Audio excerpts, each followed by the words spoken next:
So day 2 of qualifying for the World's Strongest Man 2020 is now complete, and we have our finalists. Ciao, homie!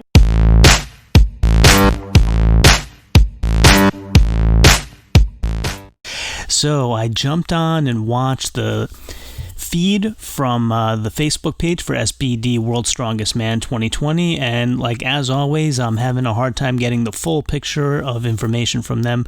They went through all of the info, or part of the info, and then said that some of the heats weren't done yet. So like always, I go to Big Law's official, wait for him to have all of the information, because it seems like he gets it earlier than most, and then used Fitness Volt to kind of fill in the remainder of the information. So let's go back to my trusty spreadsheet that we've been following all along and see kind of where we pick up from yesterday. So, the point standings as of yesterday, let me remind you, were Jerry Pritchett leading Group 1 with Luke Richardson and Gabriel Pena tied. Group 2, Mark Felix led with Shivlikov, Evan Singleton, and Kevin Ferris tied. Group 3, Alexei Novikov was leading with Trey Mitchell and Tom Stoltman and Maxime Boudreau in a tie. And then Group 4, JF Caron was leading after a dominating first day. Bobby Thompson was in second, Graham Hicks in third, and then Group 5, Terry Hollins was leading again after a dominating day for him as well, with Brian Shaw to some surprisingly in second after day 1, and Avar Smokstelis in third. So that's where we left off on day 1. So what happened on day 2? Well, what were the events? First, there was a loading medley of monster truck parts, like there was an engine and crankcases and crazy, like they even had what looked like a giant rim from a monster truck that when I saw a photo of Jerry Pritchett carrying it, it was like the size of Jerry Pritchett. It was unbelievably difficult looking event. And so in that loading medley, what happened in Group 1 is Luke Richardson came in with the best time on that loading medley of monster truck parts, followed by Patrick O'Dwyer with 48.99 seconds. Robert Oberst came in third. Jerry Pritchett came in fourth in this one, so starting to not look like himself from day 1 right away. And then Gabriel Pena, unfortunately, had to withdraw.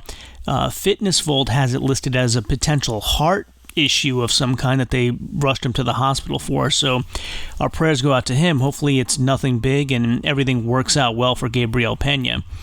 In Group 2, Kevin Ferris ends up with the best time, 42.94 seconds, followed by Adam Bishop with 44.81, so he's starting to make a move. Evan Singleton comes in third in his group at 46.47, Mikhail Shivlikov, 51.18 seconds, and then Mark Felix completes only 4 of the 5 objects, and he comes in at 41.28, so a better time than everybody, but did not complete all of the objects, so comes in last in that event. So Group 3, Tom Stoltman, after a kind of a disappointing, at least to me, day 1 for both him and his brother, comes in first with 39.11 seconds, a great time on this medley. And Maxime Boudreau comes in second with 42.57 seconds, followed by Alexei Novikov, 44.4. Keep your eye out for him as he makes moves later on in the day. Trey Mitchell, 54.16 seconds, and Gavin Bilton completes, like Mark Felix, only 4 of the objects and in 69.17 seconds, reminding you that they talked about an injury for him on day 1, but apparently he was still able to compete. I don't know how well, because again, we're not seeing live feeds, but he was able to compete. So Group 4, JF Caron continues the dominance, first place again in the monster truck part loading medley, 47.13 seconds. Etor Melstead comes in second in Group 4 with 52.1. Bobby Thompson third with 53.06. Graham Hicks at 56.35 seconds. And then Irvin Toots ends up withdrawing from the competition as well. So all these yellow marks here you see are withdrawals or injuries. And Irvin Toots withdrew due to, it seemed like, something that happened to him on the squat on day 1 that was acting up. So we move on to Group 5. And Group 5, Avar Smogstel is really making moves here. Comes in first at 40.5 seconds. Luke Stoltman at 42.31. Terry Hollins in third, 52.68. So a little bit off of his dominance from day one, but still, not bad, doing well. And Brian Shaw comes in fourth, 54.21 seconds. So now I'm starting to think about whether I should make a video on, is Brian Shaw going to advance to the finals this year or not? Like, this is a little bit worrisome at this point. Even though he was second place in points after day one, if you were to continue to do this on the second event in day two, he'd be having problems. But as you see below, he didn't. On the dumbbell clean and press, which we'll talk about in a second, he just dominates. And I'm going to be making a video soon about analyzing Brian Shaw's strategy in these events and how he put himself in a position to make it to the finals. Spoiler alert, he does make it to the finals in a way that seems like he didn't kill himself energy-wise to get there, and it's just a tribute to his experience over the years. And so I'll make another video about that as well. So Brian Shaw fourth. Nick Best only completes 4 objects in 81.88 seconds. So then the second event of the day, similar to day one, they split it into 2 different kinds of events. So Group 1, Group 4 did a log lift, 330.7 pounds. And again, that's a weird number because it's in kilograms. So when you translate it, it's kind of a weird total in pounds, but maximum number of reps in 75 seconds.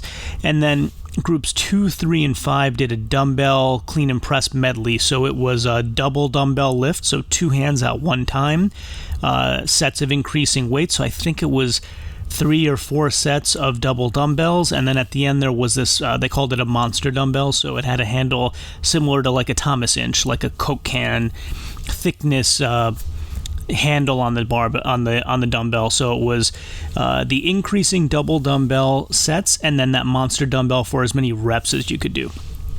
And so that's what the medley was comprised of.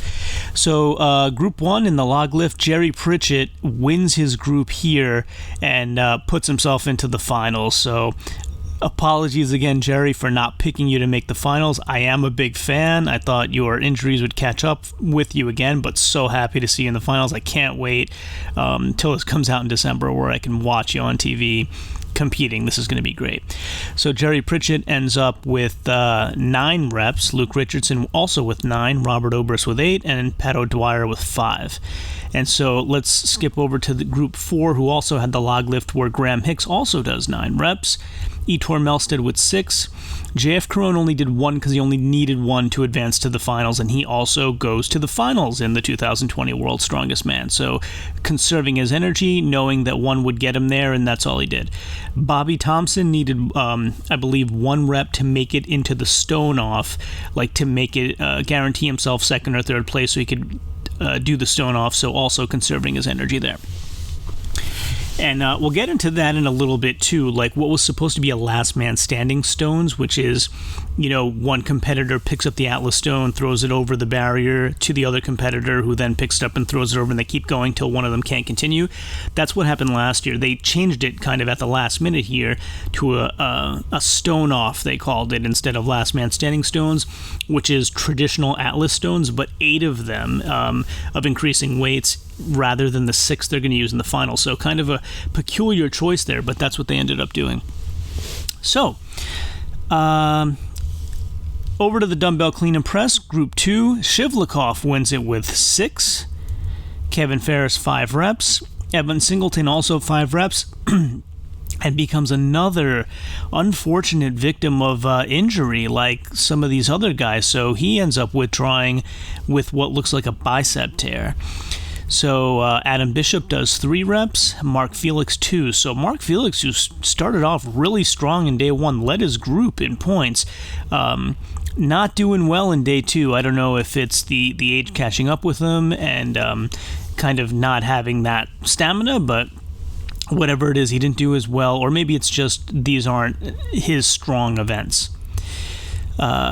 Which is kind of a shame because I think there's a Hercules hold in the final where he would dominate. In Group 3, Alexei Novikov does 8 reps, Tom Stoltman with 4. Not a huge number of reps, but enough to get him second place and start positioning himself for a finals run after a subpar day 1.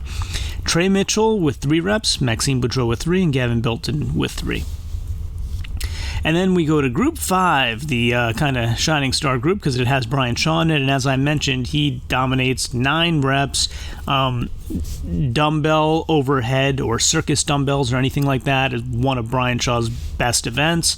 And everybody expected him to do well here. So, like I said, he kind of positioned himself so that he could shine in an event that he knows he does really well in and put himself into the finals. Luke Stoltman comes in second with 4.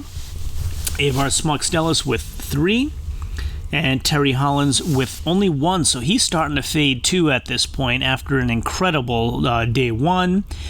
Little by little starting to fade during day 2, and Nick Best was not able to do a rep.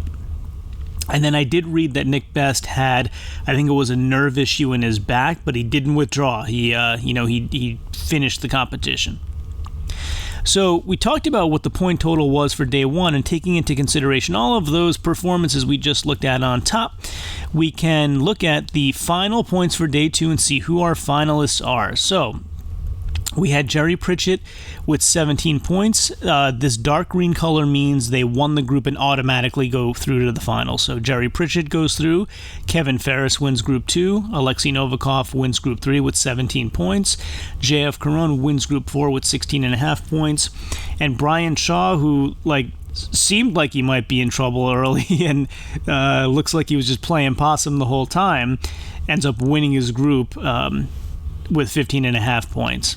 Without, possibly even exerting himself that much. I didn't, clearly we didn't see it live, but it seems like it was more experienced positioning than, he was really coming in fourth in some of these events.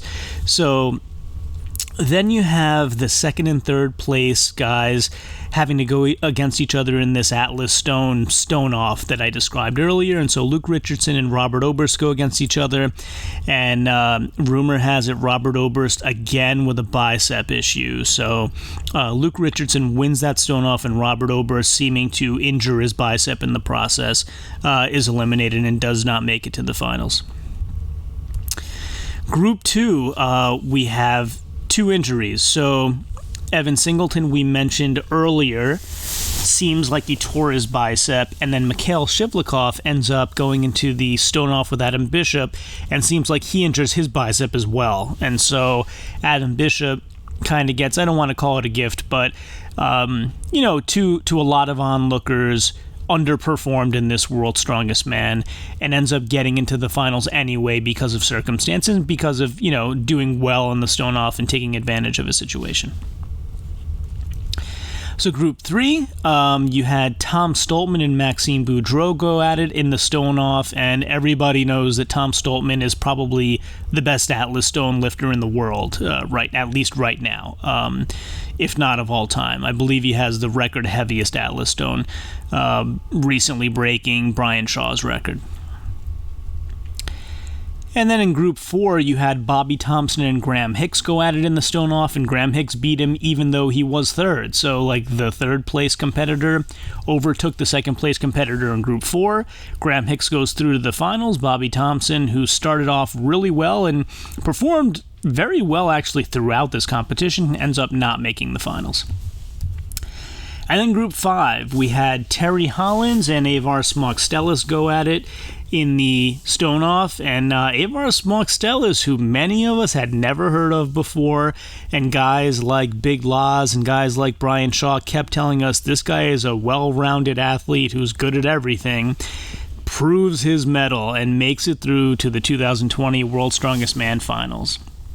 So the story of the day, crazy monster truck loading medley, unfortunate injuries and illnesses here and there and everywhere cause situations and circumstances and results that we may not have expected.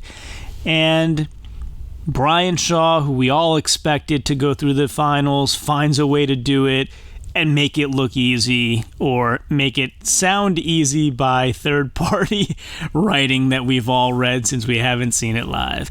So that's the story of day 2. Hope you found it interesting. Hope you like this numeric breakdown that I've put together to kind of show you the math, so we're not just going by hearsay and who thinks who did well.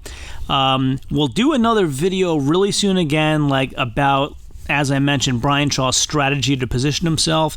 And I also want to do another video comparing my original predictions to who actually made it to the finals so that I could, gloat over who I chose correctly and admit over who I chose really poorly.